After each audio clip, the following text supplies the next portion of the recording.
মুদ্রা দ্বিবার্ষিক নৃত্যোৎসব 2024 ভিতাল শাস্ত্রীয় নৃত্য কেন্দ্রের ব্যবস্থাপনায় মুদ্রা দ্বিবার্ষিক নৃত্যোৎসব অনুষ্ঠিত হল 19 মে 2024 বিকেল 5টায় দ্বিজেন্দ্র মঞ্চ কৃষ্ণনগর পৌর সভাগৃহে। বেশ কিছু গুণীজন ও প্রতিভাবান নৃত্যশিল্পীকে সম্মান জানানো হয়। শাস্ত্রীয় নৃত্য, কত্থক, কুচিপুড়ি, ভরতনাট্যম, ওড়িশি, গৌড়ীয় নৃত্য সহ লোকনৃত্য, ঝুমুর পরিবেশন করেন হিতাল শাস্ত্রীয় নৃত্য কেন্দ্রের ছাত্রছাত্রীরা। কৌশিক সাউ, অরিত্রিকা মুখার্জি এবং বেশ কয়েকজনের নাচ ছিল মনোমুগ্ধকর।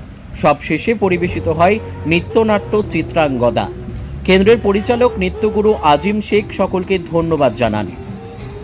কৃষ্ণনগর থেকে সাধন পাত্রের রিপোর্ট, এস নিউজ বাংলা।